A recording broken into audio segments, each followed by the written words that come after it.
How do you do? We're about to unfold the story of Frankenstein. He's one of the strangest tales ever told.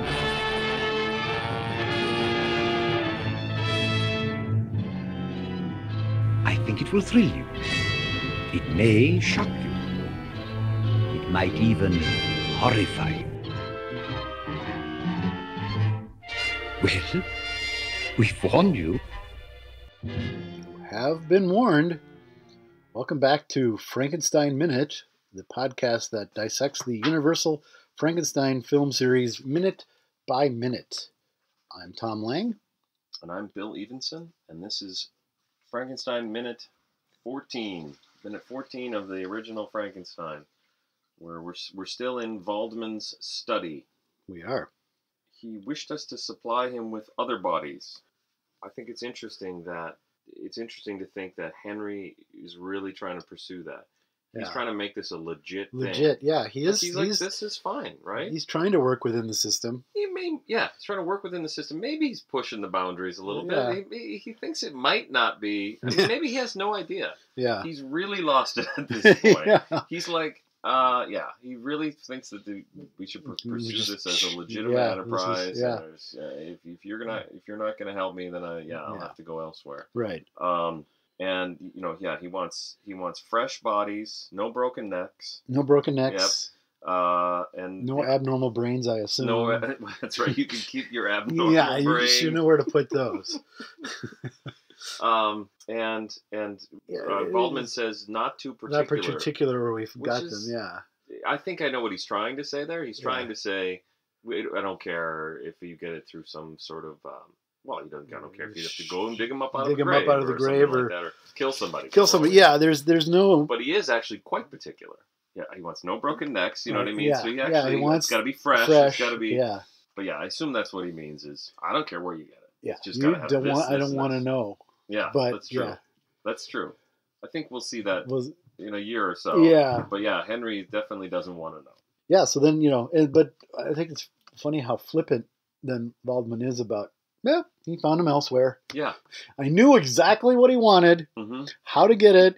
I said no. It's way off the charts, ridiculous request. Yeah. But yeah, he found a way. Found what he wanted elsewhere. Yeah. Well, eBay. He almost says, yeah. He's almost like, what?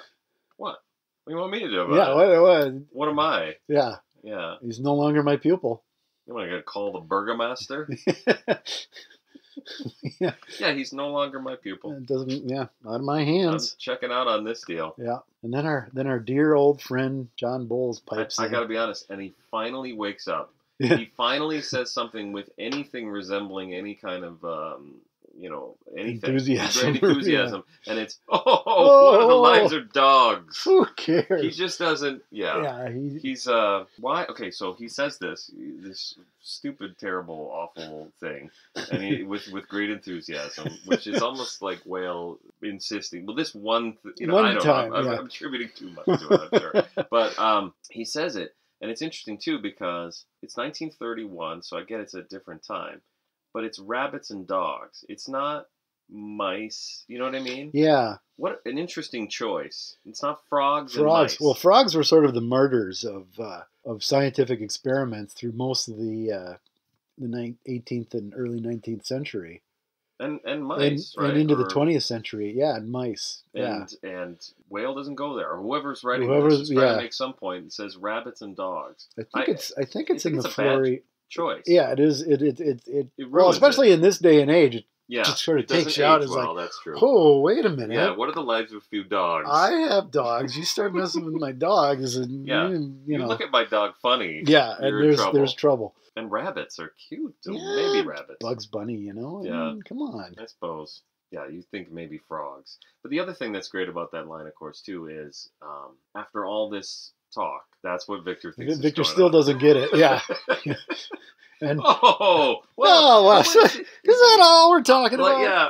This is not a problem. Let's get to that taco truck. Yeah, this is his.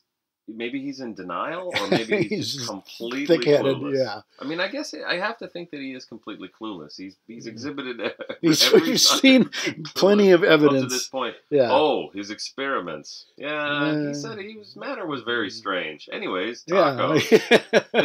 Yeah. Yes. Yeah, you want to go out? Yeah. Yeah. Yeah, exactly. By the way, the reason I came here, I was going to ask if you liked me. Do you like me? Yes, no. Yes, no. That's... I got this letter.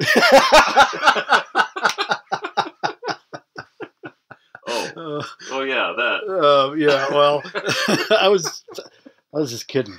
Yeah, I was just kidding. It's just, no, it wasn't for you. It was just, it was somebody else, different Elizabeth. Different Elizabeth. It's a lot of Elizabeth. You're not the only Elizabeth in Goldstein. Yeah, come on, the place is crawling with him.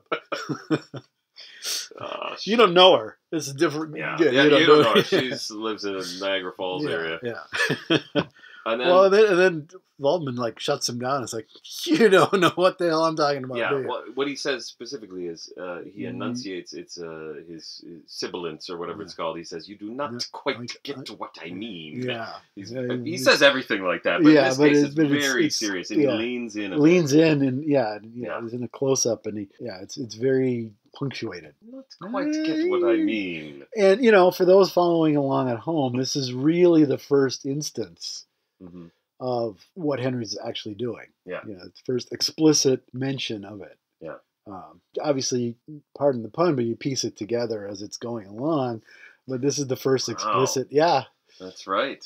This is the first explicit. Film is put together like a Frankenstein. It is. All films are. But I suppose that's true. Yeah.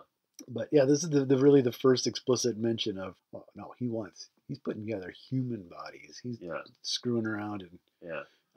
But it's actually really structured very well, though. Yeah. When you say it's pieced together, it's got a great structure to it. This is what you would hope for in a film or in any story, really. I don't know. The one I go to is Fellowship of the Ring or something like that, or any movie. Star Wars does it too. You've got all your characters are going to get together, and the event is going to happen. But taking the time to deliberately, Victor came to see Elizabeth. Elizabeth and Victor go to see Waldman. Right, Waldman. And we'll see, the story goes on from there. Yeah. Yeah. It's very deliberately paced, very deliberately set up. And Waldman now reveals his mad dream. His mad dream. Henry's mad dream. Speaking of animals, though, in the novel, Victor references getting his materials from slaughterhouses as well. So that's in the Mary Shelley novel. So he talks about going to graves, morgues, charnel houses, which we talked about were depository for skeletons and things, and slaughterhouses. So there's potentially some animal matter in this critter. Yeah, yeah. Not in this. I don't think they touch upon that. They probably couldn't, considering the era. Well, when you say that, though, like you talk about Rue Morgue. Well, true. They go there. Island of Lost Souls. Island of Lost Souls, even more so. Yeah, that's true. That's true. That's the era. Well, of course, this is before that, but still. Yeah, but I mean, those came out just right after. Yeah, they're probably next year. Good point. Right. The next year, they were both 32. So, in fact, I wonder if Island wasn't in production already. Yeah, that's what I was thinking. Even if it wasn't officially in production, it was being kicked around. It's all part of the same thing, which is it's weird to look at it from that perspective now, necessarily, to say Frankenstein and Rue Morgue and the Island of Lost Souls are the same thing. But at that time, I think they were. Yeah. They're all part of that same... There's that horror cycle is what I read that a lot in old reviews and things. It's the cycle.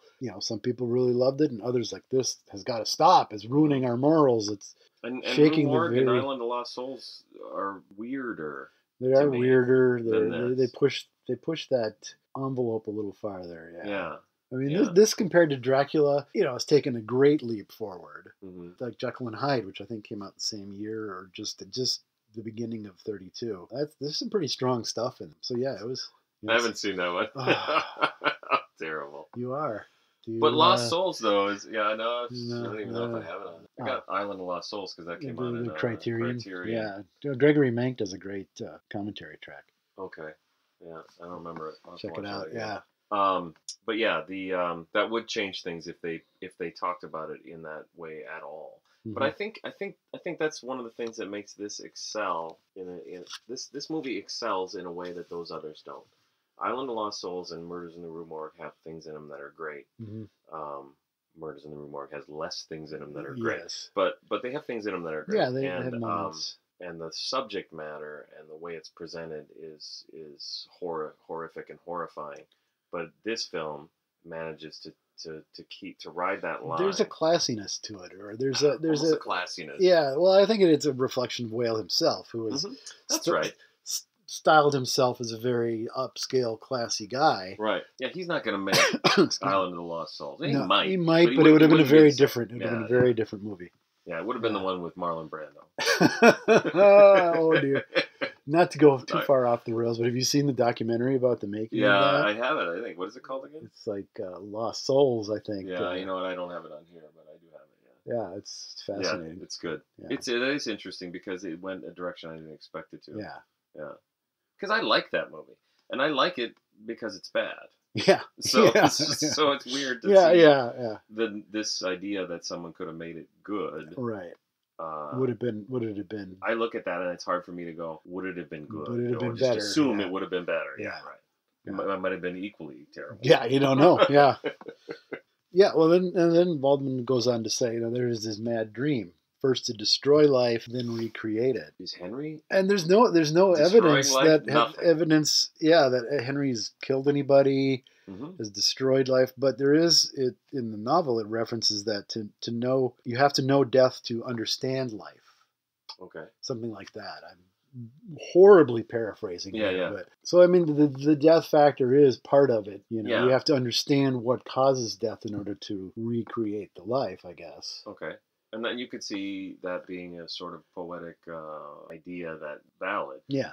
The novel isn't the same as the film. Not the film at all. The film is about a guy making a monster, basically. Yeah. And the novel doesn't work in the same way. The novel not is at all. More about this choice to. Well, I haven't read it, so I'm kind of making it up. No, keep going. I'm just gonna sit back and let me hang myself. Just keep handing me rope. But no, I get the impression that it's about that act. That act itself has more significance than in the movie. Although we've been talking about it for weeks, and it's not insignificant, right? Yeah, yeah. But it is weird to think that line is in there. First to destroy it. It seems deliberate that it does, yeah. Because I mean, there's again no evidence that Henry has destroyed anything, hurt anything. Yeah, really well, except maybe a few rabbits and dogs. Rabbits and dogs, yeah, yeah. He's certainly okay. He may be committing crimes, but yeah, he doesn't really. Not really. As long as nobody knows that the loved one's been dug up. Right. He's not really. Yeah, he's not causing actual physical harm. Yeah. That I can tell. Yeah. Let alone destroying human. I mean, this is destroying life. Destroying human life. Very strange. Yeah. Well, and again, it could be just Waldman's his conservative reaction to this. His conservative reaction to this is that to even think about the notion of doing it at all is in some way destroying. Yeah, I can't quite go there. Nah, it's a little bit of a stretch. But he's an asshole. He kind of is. He's an asshole. He even says, sorry, Herr Frankenstein is no longer my pupil. Is like Pilate washing his hands. Like, what? You let him on this path, and now you just sort of walk away. Yeah, this isn't my problem. Hey, man, I'm out. Hey, man, we told him we gave him carte blanche on rabbits and dogs. Wasn't having any of it. Yeah. No, I'm joking, but actually, not. He gives them bodies too. Yeah, stick around. Yeah. Here's the bodies we have. This is what we got. Well, that's what we got. You're welcome. You can have these or not have any at all. How's that? It's this or the rabbits and dogs.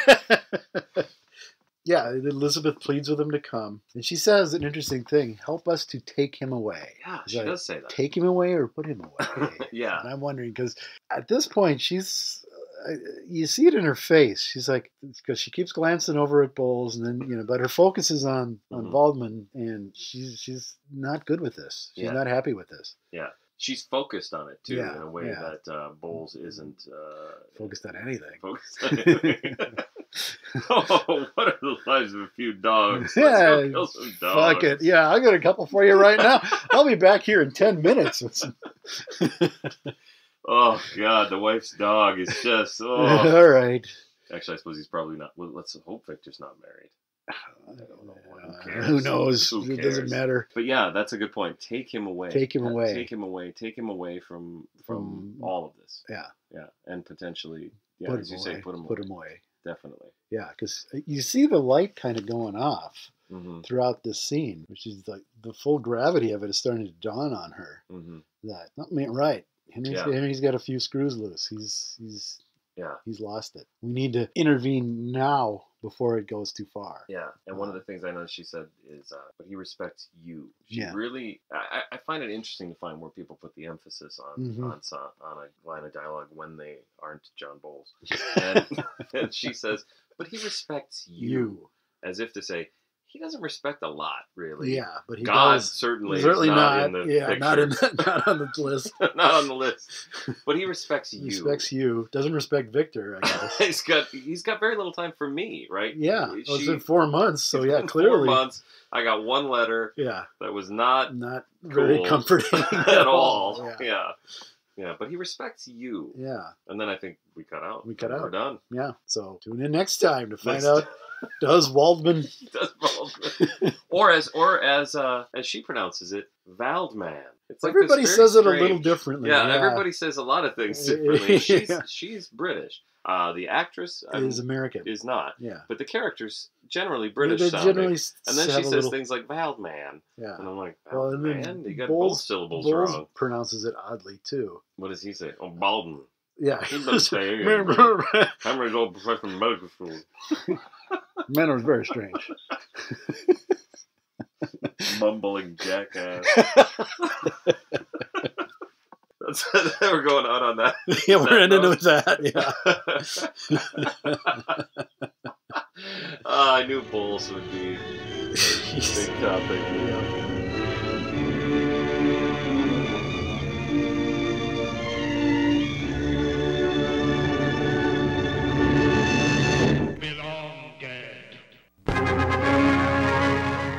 For a spine-tingling, nerve-shattering podcast featuring all your favorite monsters. You won't believe your ears when you listen to Monster Kid Radio.